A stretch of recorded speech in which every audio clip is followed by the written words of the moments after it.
A finales de los años 90, en el sur de Francia, François Charpentier, un artista del vidrio, decide comprar un palacete semidestruido en las afueras de la pequeña ciudad de Elne, o Elna, dependiendo si se la nombra en francés o en catalán.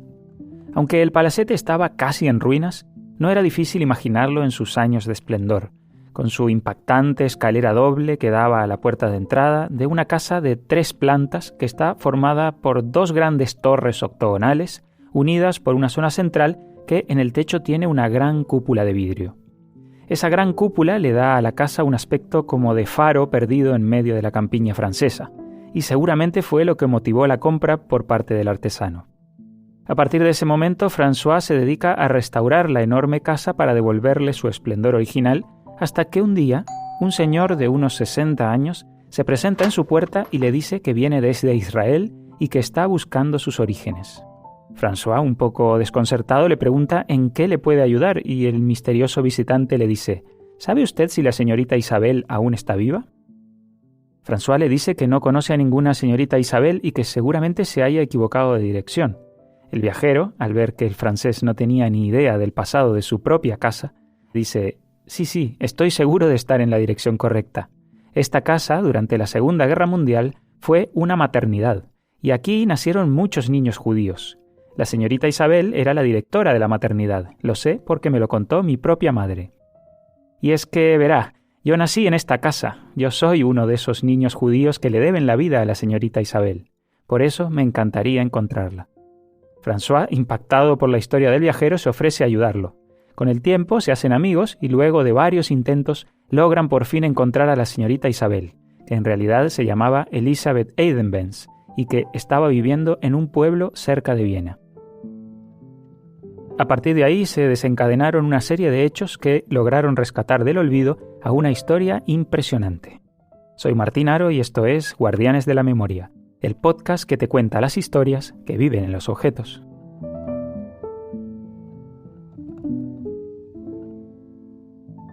Un tiempo después de que François Charpentier y su amigo Guy Eckstein encontraran a Elisabeth en Austria, la historiadora y escritora catalana Assumpta Montellà se enteró casi por accidente de la existencia de la maternidad de Elna. Assumpta estaba haciendo un trabajo sobre el exilio de los republicanos españoles cuando una de las mujeres que yo estaba entrevistando me enseñó una fotografía de esas pequeñas que tiene la gente mayor, ¿sabes? Ella con el niño en brazos que había nacido en una casa y se veía la casa de fondo con la cúpula y tal, claro, yo con una lupa mirando la casa porque la foto era básicamente ella y el niño y detrás se veía, si querías fijarte, la casa, ¿no? Y a raíz de esa foto fue investigando hasta dar con la casa. Y al llegar a Elna se entera de la historia de François y su amigo de Israel. Y hablando con el alcalde, nieto de republicanos españoles, este le dice que hace poco que saben que Elisabeth, la directora de aquella maternidad, aún vive y le da su dirección en Austria. El alcalde le dice también que muy poca gente sabe que en realidad la maternidad estuvo abierta desde antes de la Segunda Guerra Mundial, y que allí, además de niños judíos, nacieron muchos bebés hijos de republicanos españoles.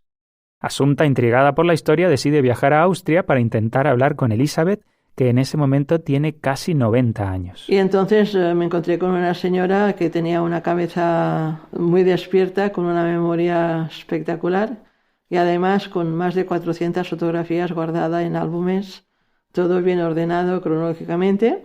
Y a partir de ese momento, Assumpta decide dedicarse a recuperar la historia de la maternidad, y termina escribiendo un libro que hoy es todo un referente sobre el tema.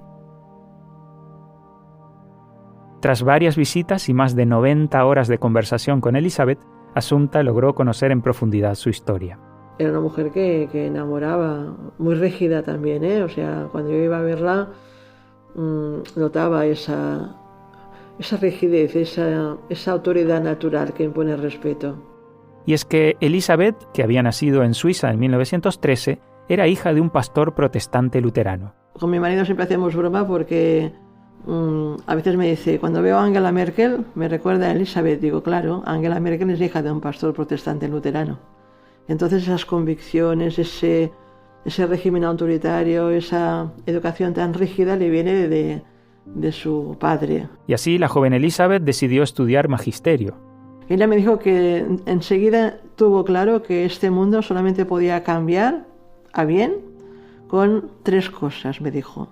educación, educación y educación. Y al terminar magisterio, Elizabeth, que ya era una pacifista convencida, se apunta al flamante Servicio Civil Internacional Suizo, que poco después organiza un convoy de ayuda humanitaria para la España en guerra. Y ella se apuntó a la España en guerra y vino con la gente del Servicio Civil Internacional. Estuvo primero en Burjasot, cerca de Valencia, y luego en Madrid.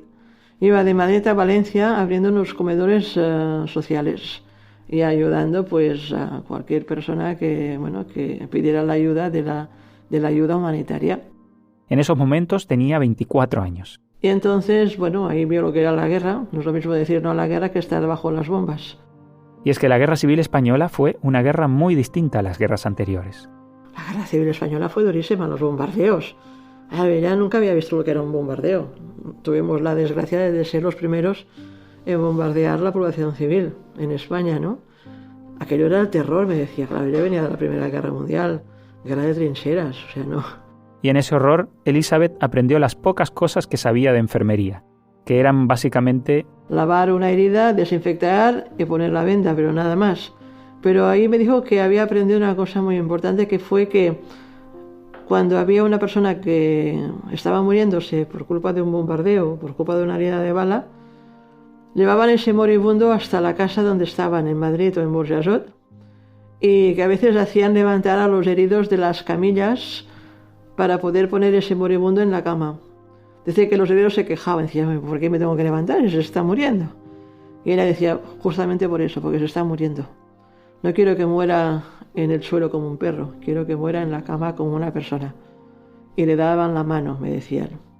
Entonces ella era parca en palabras, pero ahí me demostró la gran dignidad que tenía, ¿no? O sea, la dignidad no se puede perder nunca, me decía. Y luego me contó, que al final de la Guerra Civil Española, el 39, estando ya ella en Barcelona, llevaba 1 año y medio fuera de casa y de Barcelona cogió un tren hasta Marsella. En Marsella cogió un avión hasta Zúrich y se perdió la retirada. Una retirada que fue muy dura. Los republicanos españoles, huyendo del régimen de Franco, cruzaban los Pirineos hacia la Francia de la libertad, la igualdad y la fraternidad, pero allí les esperaba otro drama humanitario. Entre enero y febrero del 39, una avalancha de casi 500.000 personas, vencidas, tristes y agotadas, cruza las montañas que separan España de Francia e inundan una zona en la que viven en ese momento no más de 250.000 personas. Desgraciadamente, el gobierno francés no está a la altura de las circunstancias, y ya sea por falta de preparación o por desprecio, miles y miles de republicanos españoles terminan en campos de refugiados. Unos campos improvisados en las playas del sur de Francia, en pleno invierno, sin abrigo, sin agua caliente, sin baños, sin atención médica. El hambre, la humedad, el frío y las enfermedades hacen que la vida de los campos sea casi insoportable. Mientras tanto, Elizabeth, que había vuelto a su casa, recibe noticias de algunos de sus compañeros que, al ver el drama humanitario que se estaba produciendo en el sur de Francia, hicieron un llamamiento a través del Servicio Civil Internacional. Quien sepa español, que venga. Y Elizabeth no pudo quedarse de brazos cruzados. Y ella me dijo que claro, que dijo que sí, que volvía, y volvió. Mientras tanto, en el campo de la playa de Argelès continúan llegando más y más refugiados. Y como siempre pasa en estos casos, las mujeres y los niños se llevan la peor parte. Por eso, la misión que le asignan a Elizabeth al llegar a la zona es la de crear una maternidad. La joven maestra acepta el desafío. Así lo recordaba ella misma en una entrevista siendo ya muy mayor. Aunque no tenía ninguna idea, desde luego, de pericultura y de esto, pero si me preguntan, yo sé que es necesario, digo sí. Y se puso a buscar una casa para instalar su maternidad. Primero abrió una maternidad cerca de Argelès, en un pueblecito que se llama Bruyà, pero ese chateau era de un señor que cuando se enteró que estaba ocupado, sencillamente los echó. Y ella, que conocía el castillo de Elna, porque iba al mercado, preguntó de quién era, supo que era la familia Bardú de Perpiñá, pidió permiso y ahí, a través de unas gestiones con unos países que estaban ahí al lado y tal, pudo habitar la casa. Y ahí empezó, sí, su gran proyecto, en la cual ella era la directora. Eso quiere decir muchas gestiones, buscar comida, buscar trabajo para cuando acabaran de nacer ahí los niños. y tratar con las autoridades y seguir sus interminables pasos burocráticos que, como dice Assumpta, solamente los podía hacer ella porque era la única que tenía una mente súper bien estructurada y que además tenía esa prioridad, ¿no? Salvar a los más desvalidos, mujeres y niños. Los testimonios que recoge el libro de Assumpta reflejan las condiciones inhumanas a las que se enfrentaron y también lo que significó para las pobres mujeres embarazadas la llegada de Elizabeth y su maternidad. Corría febrero de 1939, en pleno exilio republicano. Una multitud se refugiaba en la playa francesa de Argelès. Había niños que estaban esqueléticos, porque la comida en Argelès era escasa, pero lo peor era para los recién nacidos. Había un bebé que lloraba noche y día, de hambre. Solo callaba cuando se dormía. Titiritaba de frío y las mantas estaban mojadas de esos días lluviosos de febrero. Solo cuando no soplaba el viento y el sol calentaba un poco, esa pobre madre hacía un hoyo en la arena de la playa y enterraba al bebé dejándole solo la cabecita fuera. Pero al cabo de 15 días se murió. Se murió de hambre y de frío, y lo enterraron en la playa de Argelès. Yo salía de cuentas pronto, y me imaginaba ese infierno con mi recién nacido. No sabía qué hacer, ni a quién pedir ayuda. En esos días tan tristes apareció una mujer, muy joven, extranjera, pero se hacía llamar señorita Isabel. Me dijo que había organizado una maternidad casera en Elna, cerca de Perpiñá. Allí podría parir con garantías de supervivencia para mi bebé. Se me abrió una luz de esperanza. Todos los testimonios coinciden en que la maternidad era un oasis de felicidad dentro de la barbarie de los campos y la guerra. Un oasis que Elizabeth, junto a las enfermeras y comadronas voluntarias y a las madres que venían a parir, se esforzaban por mantener cada día. De la escuela de enfermeras suiza iban siempre 2 o 3 enfermeras cada 6 meses más o menos, alguna comadrona y también muchos voluntarios. O sea, las madres mismas eran quienes se repartían el trabajo cotidiano del día a día, ¿no? Había una que hacía los biberones, otra que limpiaba, otra que cocinaba, otra que la ayudaba a ella. Y también habían algunos hombres que muchas veces eran los maridos de las mujeres que habían parido allí, y que Elizabeth se encargaba de buscarles trabajo por la zona. Iba sin descanso visitando los campos de los alrededores y hablando con los dueños de las tierras, a los que les decía: tengo una familia que os podría interesar, el marido está en Argelès, lo podemos sacar, aquí voy a trabajar, la mujer también. Y claro, muchas veces esas mujeres que vivían cerca de sus maridos pues le echaban una mano, ¿no?, en cosas más del mantenimiento de la casa, si se estropeaba una tubería, si se estropeaba o una parte del tejado pues cedía, pues digamos que siempre había gente del mundo de las mujeres que ayudaban, ¿no? Y por supuesto también andaban por la casa algunos niños más mayores. Algunos eran hermanos de los recién nacidos y otros eran niños huérfanos o que no sabían ni dónde estaban sus padres y que Elizabeth encontraba en los campos y se los traía a la casa. Y así entre todos los habitantes de la casa intentaban crear una atmósfera de alegría y esperanza en medio de tanto dolor.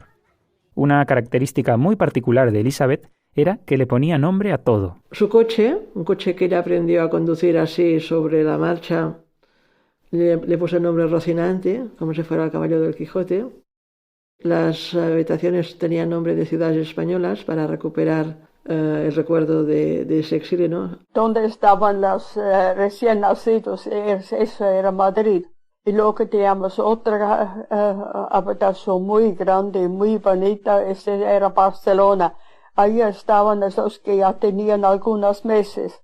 Y los otros, no sé, no me acuerdo de todos. Bilbao, Santander, Zaragoza. Y la sala de partos, el sitio que daba más miedo a las futuras mamás, la habían bautizado como Marruecos, tal vez en recuerdo a la temible guardia mora de Franco. Yo sospecho que todo esto era parte de la estrategia de Elizabeth para crear un espacio seguro para las madres y sus bebés. Por eso los hemos tomado ya 4 semanas antes del parto, para que puedan reponerse un poco y con nosotros teníamos buena comida y sobre todo lo que no tenían era leche. Y la leche de madre nos ha salvado muchos niños. Y tengo que decir, las españolas estaban muy generosos y han dado su leche y con eso hemos podido salvar muchos niños. Y Elizabeth se preocupaba también por la salud mental de sus mujeres. He estado durante meses, a veces casi años en el campo, demoraliza mucho, pero en general entre ellas estaba muy bien. Y eso para mí era muy importante, de tener una buena atmósfera en la casa. Y hemos hecho mucho con ellas por la noche. Hemos cantado, hemos bailado, cada vez también. Alta y delgado como tu madre, morena salada como tu madre. Toda la noche estoy, niña, pensa en ti.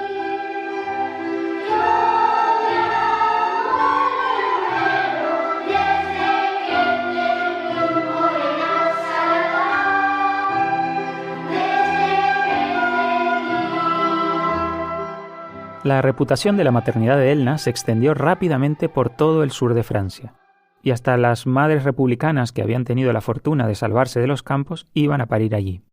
Ese fue el caso de la mamá de Sergio, y así lo cuenta él mismo en una entrevista hecha hace algunos años. Me llamo Sergio Barba y nací en este edificio aquí detrás de mí en 1941. Este edificio es lo que se llama la maternidad suiza de Elne. Los padres de Sergio cruzaron la frontera en el 39, cada uno por un punto distinto. A su madre la enviaron inmediatamente al centro de Francia. Mi madre fue a parar a un castillo donde encerraron a un centenar de personas que habían allí, que iban con ella, y se quedó encerrada allí en aquel castillo durante semanas. El padre de Sergio era capitán del ejército republicano y luego de pasar la frontera logró esconderse en casa de unos amigos en Lyon. Al saberlo, su madre se fugó del castillo y cruzó clandestinamente toda Francia para reencontrarse con su marido. Y estaba muy bien porque, claro, era una zona que no estaba tan vigilada como aquí, porque aquí, claro, estaba muy controlado porque estaban todos los refugiados que pasaban y entonces se vigilaba mucho, claro. Y esa poca vigilancia hizo que el padre de Sergio se confiara y comenzara a salir, aunque sus amigos le decían: ve con cuidado porque te van a detener, porque tienes cara de refugiado y te van a detener. Y, dicho y hecho, al poco tiempo lo detienen y lo envían al campo de refugiados de Argelès, y luego a otros campos de la zona. Hasta que un día tuvo la gran suerte de que lo contrataran como transportista. Y entonces salió del campo. Bueno, salir del campo era mucho, ¿no? Claro. Y bueno, vivían ahí en condiciones muy malas, claro, pero bueno, habían salido del campo. Y entonces mi madre, cuando supo que mi padre había salido del campo, se las arregló también para volver y juntarse con mi padre. Y es cuando me fabricaron y cuando mi madre vino a dar a luz aquí, porque claro, todo el mundo ya conocía, estamos en 1941, el primer niño nació aquí en diciembre de 1939 y había pasado un año de vida de la maternidad. Ya la voz corría por todas partes que había una maternidad donde las mamás republicanas podían ir a dar a luz. Entonces vino naturalmente aquí a dar a luz y aquí nací yo. Pero desgraciadamente, el oasis de la maternidad se convertiría rápidamente en un espejismo. La Segunda Guerra Mundial estaba en pleno desarrollo y la región de Elna, que desde 1940 había estado bajo el gobierno títere de Vichy, es finalmente invadida por los nazis. A esas alturas los campos de refugiados se habían convertido en auténticos campos de concentración, donde malvivían personas de muchos colectivos repudiados por los invasores. Judíos, gitanos, comunistas, homosexuales, o sea, republicanos, todos eran indeseables, ¿no? Del gobierno de Vichy y del gobierno nazi. Y Elizabeth, fiel a sus convicciones, había comenzado a ayudar también a esas nuevas mujeres, que en su mayoría eran madres judías. Pero las nuevas autoridades nazis se lo iban a poner cada vez más difícil. Hasta ese momento ella me contó que eran felices allí. Tenían problemas de abastecimiento, tenían problemas de que a veces cuando hacía mucho frío Las tuberías se congelaban y se rompían. Pero, dice, los problemas graves fue cuando vino el primer día el prefecto de Perpiñán me dijo, mañana vendrá la primera patrulla nazi y solamente quiere una cosa, madres judías. No se complique, entréguelas y usted tendrá, no tendrá problemas, pero claro, esto a Elizabeth no le valía, ¿no? Un miedo que tenían siempre, y sobre todo que teníamos algunas veces que han venido los alemanes a hacer un control. Teníamos también 2 judíos alemanes que han estado con nosotros bastante tiempo. Y desde luego, cuando han venido los alemanes siempre había un miedo. Aunque Elizabeth tenía sus métodos para despistarlos. Y en el registro civil, en vez de poner pues Raquel, Esther, Joshua, Abraham, etcétera, pues les ponían nombres españoles. Y entonces hace mucha gracia porque los españoles tienen, por ejemplo, José Martínez, ¿no? O Isabel Palacios. Pues la judía se llamaba Isabel María Dolores. Esta es judía. ¿Sabes? Porque les metía un nombre y 3 nombres seguidos. Españoles siempre. Si buscaban un Abraham, lo tenían difícil. Y si buscaban una Raquel, también. ¿Sabes? Pero un día llegaron por sorpresa los oficiales de la Gestapo y dijeron que sabían que allí había una madre judía escondida y que la tenían que entregar inmediatamente, cosa que Elizabeth no tenía ninguna intención de hacer. Y la Gestapo, viendo que no salía la madre judía, pues se la llevaba a ella, ¿no? Y ella pues no la delató, sino que simplemente cogió 4 cosas para llevarse con estos señores, dijo, y que avisasen a la dirección del Servicio Civil o de la Cruz Roja de que el establecimiento quedaba sin dirección. Y cuando ella ya se iba, la mujer judía que estaba justo escondida arriba de todo salió y dijo, no es ella quien nos tienes que llevaros a mí, ¿no? Y yo le pregunté primero, ¿usted estaba dando la vida por una persona? Y dice, sí, claro. Ya llega un momento que no tienes opción, ¿no? Entonces fue ella quien dio la vida por mí.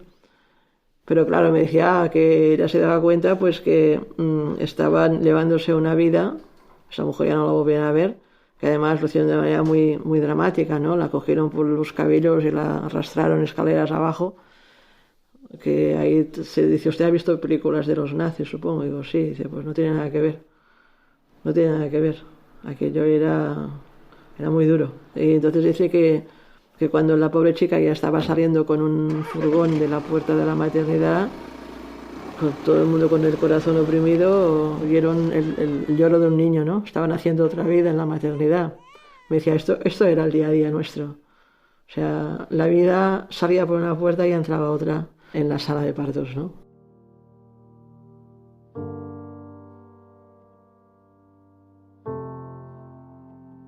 A partir de ese momento, Elizabeth aguantó como pudo los ataques de los nazis. Hasta el 44, que en el 44, en la Semana Santa del 44, en abril, los de la Gestapo ya avisaron pues que iban a por ella y que matarían a todo quien encontrasen en esa casa.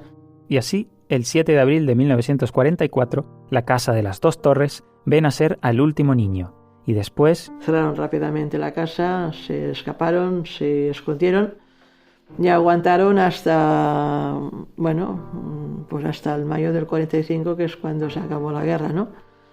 Ella estuvo enferma en ese periodo, muy enferma, estaba exhausta.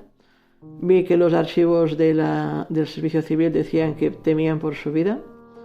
Perdió muchos kilos, he visto fotografías de ella de esa época casi sin pelo, o sea, me imagino que debía estar a las últimas, pero se recuperó. Se recuperó poco a poco de vuelta en casa de sus padres. En esos momentos tenía 32 años y había dedicado los últimos 7 años a su querida maternidad. Y los resultados de su trabajo son verdaderamente impresionantes. En el oasis de la maternidad de Elna nacieron 597 niños, unos 400 de madres republicanas y casi 200 de madres judías. Pero ella aún estaba lejos de retirarse. El Servicio Civil hizo un nuevo llamado a voluntarios para dar ayuda humanitaria a las ciudades que habían sido devastadas por los bombardeos aliados. Y ella fue y se instaló en Viena. Y ella, para más complicaciones, se quedó en la parte soviética.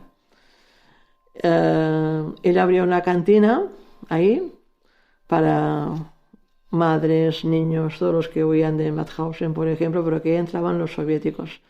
Y me dijo que los soviéticos daban mucho miedo.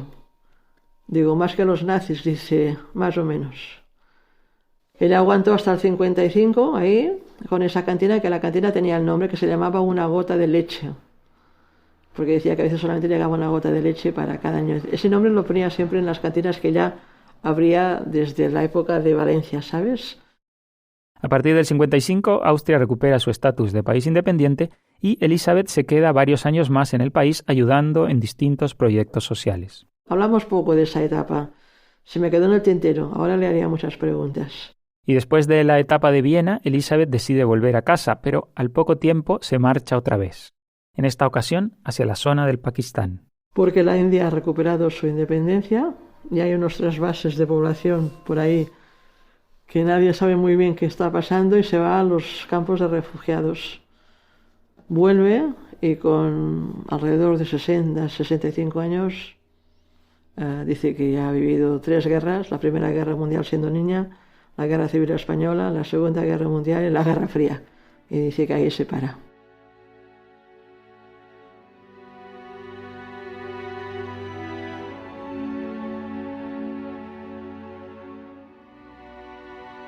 Y con el paso de los años, su historia fue cayendo en el olvido hasta que François Charpentier y su amigo Guy Eckstein la encontraron viviendo en un pueblito de Austria. Eckstein, que había nacido en la maternidad y que tenía buenos contactos con el gobierno de Israel, organiza una serie de homenajes reconociendo su papel como heroína del Holocausto. Finalmente, en 2002, Israel le otorga la medalla Justos de las Naciones, la misma que años antes le habían dado a Oskar Schindler, una medalla que en una de sus caras dice: «Aquel que salva una sola vida, salva un universo entero». Y a partir de la publicación del libro de Assunta Montellà, Elisabeth comienza a ser reconocida también en España. En 2006, el gobierno español le otorga la medalla de la Orden Civil de la Solidaridad Social, y el gobierno catalán decide otorgarle la Cruz de Sant Jordi. Finalmente, en 2007 llega el reconocimiento del gobierno francés, que nombra a Elisabeth Eidenbenz como miembro de la Legión de Honor. La casa de la maternidad fue finalmente comprada por el ayuntamiento de Elna y transformada en un museo donde se recuerda a Elisabeth y a los casi 600 bebés que se salvaron gracias a la señorita Isabel. Elisabeth murió en 2011 a punto de cumplir 98 años, y a pesar de los múltiples reconocimientos que recibió al final de su vida, siempre se comportó con austeridad y como si todo ese reconocimiento estuviera fuera de lugar porque ella simplemente había hecho lo que tenía que hacer. 2 años después de la muerte de Elisabeth, la casa fue declarada Monumento Histórico de Francia, una distinción que comparte con sitios tan famosos como la Torre Eiffel o los Jardines de Versalles.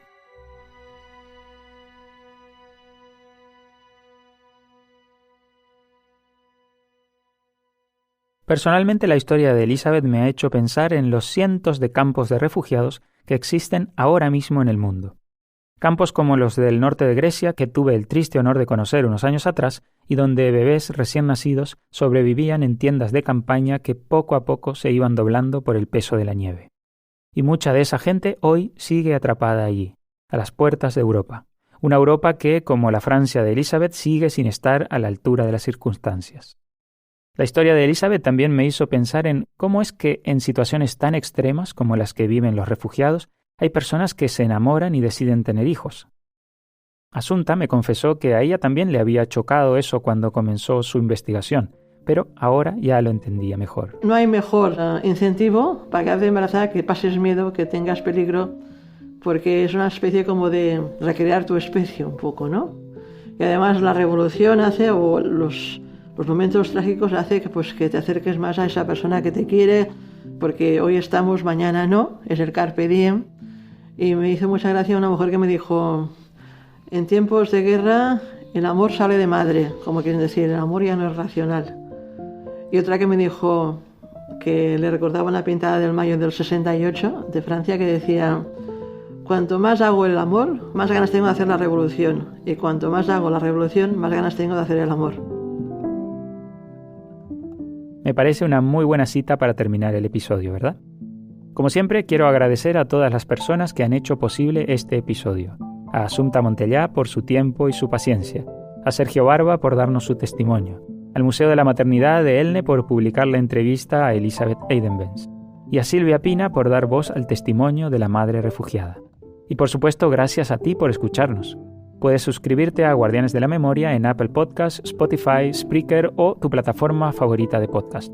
También estamos en Twitter y Facebook como @gdelamemoria. Soy Martín Aro y espero que nos volvamos a encontrar muy pronto. Guardianes de la Memoria, el podcast que te cuenta las historias que viven en los objetos.